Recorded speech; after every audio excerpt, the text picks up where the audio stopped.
I've turned around bigger than this, he said again for the 5th time that morning. His laugh echoed across the glass conference room like a fire alarm no one bothered to shut off. Noah Kessler had been in the building less than 48 hours and was already acting like he'd invented oxygen. He didn't sit, he sprawled, didn't talk, he performed. His business card had 6 words on it, but only one mattered to him: Vice President. I was 2 seats down, next to the legal pad I lived by and the cold coffee I never got to finish. He hadn't looked at me once since his introductory vision sync began. But I was already a problem for him, and he didn't even know it yet. I want our next client pitch clean, streamlined, polished, he said, pointing vaguely at the whiteboard someone else had written on. None of that legacy process junk. We're a modern firm now. Then he turned to me for the first time, smirked like he was about to explain fire to a caveman. Kara, you're still using spreadsheets?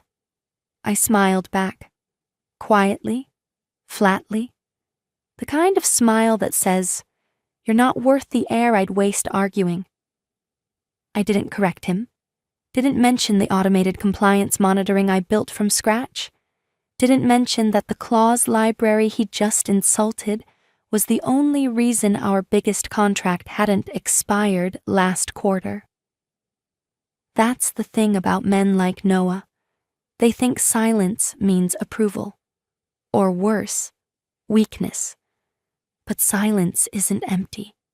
It's loaded. Oh, and while you're listening, if you're one of the 97% who watch these stories but haven't subscribed, maybe tap that button and like the video. It keeps this channel going and helps us bring you more stories that hit like this one's about to. Back in the meeting, he had already started sketching circles on the whiteboard. I want to lead this next session with the investors and clients. High floor, big table, big visuals. Let's sell simplicity. He underlined the word simplicity twice like it was a TED Talk. Then added, Kara, you'll be there to, keep the timeline on track or whatever it is you do. The room chuckled. I didn't. I simply made a note in the margin of my pad. Client pitch. 11 all, conference R34. Then, underneath it, smaller. Document clause update, 3.1b, flagged. It's easy to underestimate the woman who never raises her voice. It's harder to recover when she's the one who wrote the rules you just broke. The email came through at 6:17 a.m. The subject line read, Streamlining External Comms. No greeting, no signature. Just a bullet point list from Noah, followed by a passive-aggressive smiley face I wanted to wipe off his keyboard with a hammer. Going forward, let's simplify client communication. Kara will no longer be included on direct threads. Efficiency, redundancy. Just like that, I was erased from the loop I'd created. No call, no heads up, not even a fake polite, let's chat. Just a bullet point and an emoji. My junior analyst, Emma, had forwarded it to me with a shaky, I think you were supposed to see this? She wasn't. She'd been CC'd by mistake. I stared at the screen for a long second, long enough for my coffee to go cold again. Then I clicked over to the secure node of the compliance board, not the one our firm's execs used. The other one. The one housed within a structure they didn't even know existed. NQ Compliance Holdings, LLC. I built it 3 years ago after watching 2 senior execs almost tank our licensing with a cut-and-paste error. I'd taken the original clause language, encoded triggers around it, and mirrored it in a private shell, tied to a trust that reported only to me and a signature attorney in Arizona. Legal never asked questions because the filings were airtight. They didn't know who held the IP, just that it was protected and valid. I updated the red line in silence, marking the current exchange pool with a tag. Compromise risk, clause 3.1b. Downstream effect if not reviewed before next client touchpoint.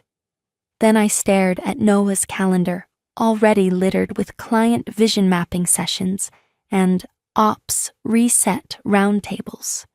His version of stabilizing meant slapping buzzwords on deliverables he didn't understand and praying no one noticed when the licensing lapsed.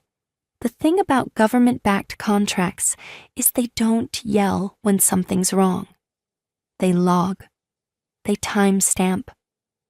Then one day, your badge stops working. But Noah was too busy parading around like a frat bro with a clicker to realize the clause language he'd just skimmed past contained a line that required quarterly sign-off from the original architect, or the contract reverts to temporary status. Guess who that original architect was? Me. But I didn't speak up. I didn't call a meeting. I didn't argue for my seat back at the table. I just watched. And when Emma nervously asked, "Should I reply all and fix this?" I shook my head. "No," I said. "Let it run." By Thursday, Noah had claimed full credit for realigning our timeline in front of 2 client-side stakeholders. They nodded politely, said little. Then, Friday morning, a message came in. Subject: quick clarification. Clause 3.1b. Still applicable? Noah replied in 7 minutes flat. Not sure what this is referring to. Checking with the team. He didn't CC anyone because he didn't know who could answer. But I did. And somewhere, 3 floors below, a timestamp on a legal node flickered to yellow. The deck was supposed to be final, clean, sharp, investor-friendly. Noah had spent all week talking about visual simplicity like it was some divine truth. He even sent an email with the subject line, "PowerPoint is poetry," which I immediately filed under vomit. What he actually did was gut the core of our compliance framework because it didn't fit his flow. I didn't find out about the presentation change from him. I found out from a system alert I'd buried behind 3 layers of internal access. An auto tracker tied to the clause string 3.1b with a conditional trigger. Notify owner if phrase is removed from client-facing materials. At 9:42 a.m., that alert pinged. File name: Q4 cleared client view final Noah PPTX. Change log, clause 3.1b, language removed. Editor and Kessler. He'd deleted it. The clause that required quarterly sign-off. The clause that, by contract, validated our licensing structure in front of federal clients. To him, it was legal clutter. To the rest of us, it was the lock keeping our entire house from being condemned. I didn't confront him. I didn't ask questions. I just logged into the shadow registry through the node I'd set up 2 years ago under a split-key authorization protocol tied to my legal trust. There it was, untouched, airtight, irrefutable. Full licensing packet, time-stamped approvals, original clause language. And at the bottom, in unmissable bold, authorized, Kara J. Blake. Role: architect and beneficiary entity, NQ Compliance Holdings, LLC Trust Registration, ID R178QZEL0945. I printed a clean copy, slipped it into my drawer, behind my backup drive, and the folder labeled Kessler Contingency. That same afternoon, at 2:06 p.m., Noah's assistant forwarded me a screenshot of an email from the client's legal team. Subject: quick clarification. Body: Hi Noah, just confirming, is clause 3.1b still valid per our original understanding? No context, no alarm, Just the kind of message that makes people like Noah say dumb things. He did. I watched in real time, thanks to a silent auto-forward filter I'd embedded into his outbound legal correspondence. Another thing he never asked about. Another thing he never knew to delete. He typed, "What is this crap?" Then forwarded it to his assistant, tagging it with low priority.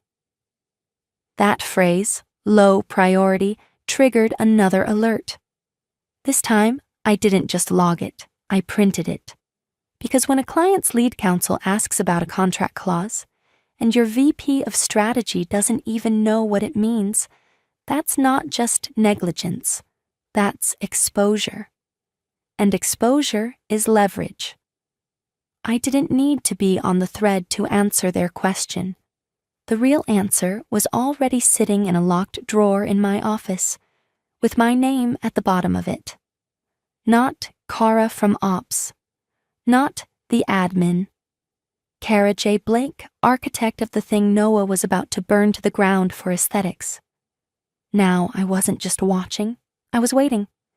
The calendar invite hit my inbox like a smoke alarm in a locked room. Subject: in-person working session. Client strategic review. Location: R34.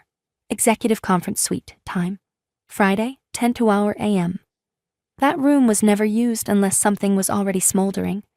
The view alone cost more than our entire HR budget, which meant the client, specifically their lead counsel, wasn't asking anymore. He was coming. Noah's response was immediate. He looped in the brand experience team to redesign the slide deck, scheduled a pre-brief with investors, and added me to the invite with a note that read, "Kara to attend for optics. Let's keep this clean. No derailments." I reread it twice. Optics. Derailments. As if I was a liability he needed to manage instead of the lock keeping his entire strategy from blowing open like a rusted safe. I clicked accept and said nothing. That night, I made one call. "Just observe," I told my attorney. "No interaction unless I signal." He didn't ask why. He knew my voice. Calm, like a lake right before the storm splits the surface. I opened my file drawer, took out the licensing packet, laid it flat. Then I added something else to the folder, something I hadn't touched since the day I filed the provisional patent and transferred the ownership shell into the trust. My original business card, not the company-issued one with the wrong title and the "thanks for being here" font. The real one. White, heavy stock, bare bones. Kara J. Blake, NQ Compliance. Holdings LLC architect and beneficiary. I took 3 more from the stack and slipped them between the folder tabs. Not because I was planning to use them, just in case. By morning, I'd reviewed every clause twice, built a fallback deck, color-coded 3 versions of the compliance language with citation markers. Noah wouldn't ask for any of it. But if someone else did, someone who actually read for a living, I'd be ready. At 9:38 a.m., I stood outside Conference R34, watching Noah pace in the hallway, practicing what I assume he thought was a firm handshake and a smug grin. "Let me lead," he said, not looking up. "Just keep your eyes open and your mouth shut unless someone calls on you." I nodded, smiled faintly. The kind of smile you give to a man rehearsing for a role he doesn't realize he never earned. Then I followed him in, 1 folder in hand, 3 cards tucked inside, and a legal network of ownership under my name that no one in that room yet understood. The room smelled like expensive wood polish and bad decisions. 18 floors up, with a skyline so clean it looked photoshopped, and glass walls that made you feel watched even when you were alone. The kind of space designed to make people nod, not question. The table was packed, client representatives on one side, their lead counsel seated dead center, flanked by a senior strategist and a note-taker who hadn't blinked once. Opposite them, two of our investor partners, bored and scrolling. Noah stood at the head like he was about to deliver the Sermon on the Mount with a laser pointer. The founder's chair was empty. Still, Noah launched the deck with the flourish of a magician who didn't know his rabbit was already dead in the hat. "Let's talk about efficiency," he beamed, clicking to the second slide. When I joined this firm, we were buried in legacy workflows, outdated compliance layering, no vertical clarity, just noise. So we simplified. He smiled like he'd just solved world hunger. The next slide loaded. It was my chart, my schema, the back-end interface I'd built with 3 whiteboards, a burned-out laptop, and legal dictionaries stacked knee-deep in my old apartment. "We streamlined the back-end," Noah said, gesturing broadly. "Rewrote the clause management protocol to reduce redundancies. Took initiative." I sat still, hands folded, face unreadable. But I caught it, a flicker in the lead counsel's brow. By slide 7, Noah was already rolling, claiming stability, claiming authorizations, claiming ownership of every system he hadn't even known existed 3 weeks ago. Then it happened. The client's counsel raised a hand, calm and surgical. "Apologies. Before we proceed, who approved the restructuring of Clause 3.1b? Noah blinked, paused just long enough to prove he didn't recognize the reference, then recovered with a chuckle, as if the question were too obvious to bother answering properly. "My team," he said, waving a hand. Obviously, I reviewed it personally. We stripped out unnecessary bottlenecks and legacy language, cleaned it up. Legal's been too bloated here. He didn't notice the note-taker pause for a beat before scribbling. The counsel didn't look away. "That clause governs eligibility on multi-year renewals. It isn't ornamental."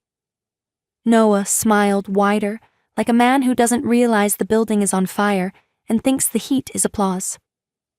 "I mean, sure, but it's a compliance thing, right? That's why I've got my support staff here."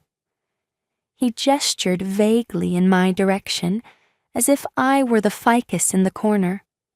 "They handle the small stuff." Silence. The lead counsel leaned back slightly, measured. Noah leaned in, mistaking the pause for admiration. "Do you know who I am?" he said. And there it was, those 6 words. "Do you know who I am?" I didn't move, neither did the counsel. But on the far end of the table, one of the investors sat up straighter. The other locked eyes with the strategist, who quietly minimized his tablet. The only person in the room still smiling was Noah. He thought he was winning. He didn't see the storm already gathering behind the glass. Noah kept talking. Something about pipeline integrity and client retention protocols, as if the longer he spoke, the less likely it was anyone would notice the foundation he'd just kicked out from under the entire deal. But they noticed. The lead counsel didn't blink for a full 10 seconds after Noah's little "Do you know who I am?" performance. He didn't look amused. He looked curious. And not the good kind, the kind that usually ends in litigation. That's when I opened my folder. No rush, no drama, just one slow motion. I reached inside, slid out the thick ivory card, held it flat between 2 fingers like a poker chip at a table full of cheaters. Then I leaned slightly forward, meeting the counsel's gaze, and placed it in front of him. Center. Quiet. He glanced down. Read the name. Kara J. Blake, NQ Compliance Holdings. LLC architect and beneficiary. He blinked once, then leaned back like he'd just seen a ghost wearing a tailored suit. Across the table, one of the investor partners caught the motion and raised an eyebrow. The counsel picked up the card, turned it in his fingers, then, wordlessly, slid it to the investor beside him. Noah chuckled under his breath. "Let me guess," he said. "Vintage business card? Is this a throwback Thursday thing, or—" He stopped, because the investor had just pulled out his glasses, and the room shifted. Not loudly, not visibly, but something under the surface tilted, like the floor had moved a fraction of an inch off axis. The investor's face changed as he read the name, then again when he read the title. He didn't ask a single question. He just turned slowly toward Noah. That silence? It wasn't awkward. It was surgical. Noah's confidence cracked, just a hairline fracture. He licked his lips, adjusted his jacket, still smiling, but tighter now. Uneven. "Everything okay?" he asked, tone drifting into the octave where men realize they've stepped off a ledge and can't find the floor. The lead counsel didn't answer. Neither did the investor. Not yet. Then the investor set the card down on the table like a verdict and folded his hands. "Actually, son," he began, voice even and low. And just like that, the oxygen in the room dropped 10 degrees. Noah looked at the card, then at me. I didn't flinch, didn't move, didn't speak. I just watched the glass walls close in. "Do you know who she is?" The words hit the table like a gavel. Noah blinked fast, then laughed. Too hard, too sharp. She's the admin, right? Ops manager, handles timelines and spreadsheets and all the back-end coordination junk. He looked around, fishing for a laugh that never came. Silence. The investor didn't move, didn't blink, just kept his eyes on Noah like a surgeon watching a slow bleed. "She's the one I funded," the investor said, calm as a guillotine. "Before this company had walls, before you had a title to polish." Noah froze. You could feel it happen in real time, the unraveling, like someone pulled the thread of his ego and the whole suit started to fray. I sat still. No reaction, no smile, just breathing. The client's lead counsel laid the card gently beside his laptop, then tapped his screen. A file opened, one we all knew, but only a few understood. Contractual licensing framework, multi-year federal extension clause, subsection 3.1b. He projected it onto the screen behind Noah. There, in bold, NQ Compliance Holdings, LLC Registered Beneficiary, Kara J. Blake Authorization Level, Sole Architect. Noah turned just enough to read it, and that's when he realized what he was looking at wasn't a document. It was a lock, and he didn't have the key. The strategist on the client's side leaned forward, whispered something to the note-taker, who immediately pulled up a side-by-side with the stripped-down version Noah had sent. The contrast was stark. Their version had teeth. Noah's was all gums. The lead counsel didn't raise his voice. He didn't need to. "This version is unenforceable," he said, tapping Noah's deck. "It omits the primary clause authorizing renewal eligibility. Without the architecture held by NQ Compliance Holdings, there is no legal basis for extension. The contract is void." Noah opened his mouth, then closed it, the first real silence he'd shown since walking into this company. And then, the click of a door, soft but definitive. Behind him, the founder stepped into the room. Evelyn Ridge. Silent, sharp, unannounced. Noah didn't notice, but everyone else did. The investors straightened in their chairs. The client's counsel glanced at her, then back at me, nodded once. Evelyn stood behind Noah, arms crossed, saying nothing. She didn't need to. The founder was in the room, and the man running his mouth hadn't even earned the right to know it. Noah finally looked back at me, eyes wild with confusion, lips parting to say something, anything. I held his gaze, unblinking, no gloating, no satisfaction. Just the same quiet stare I'd given him the first time he mocked my spreadsheet. The difference now? The entire room knew which one of us built the foundation they were standing on, and which one of us was already falling through it. Noah barely got 2 words out before the investor gave a tiny nod toward the door. One of the operations leads stepped forward, phone in hand. "Mr. Kessler, quick call for you, downstairs." He hesitated, glanced around. No one looked back. "Now?" he said. The op lead didn't blink. "Now." Noah stood, palms slightly raised, like he was still trying to figure out whether this was some weird client protocol or a test he could charm his way through. He gave a half laugh. "I'll be right back. Don't solve world peace without me." He turned to leave. The door clicked shut behind him. He never came back.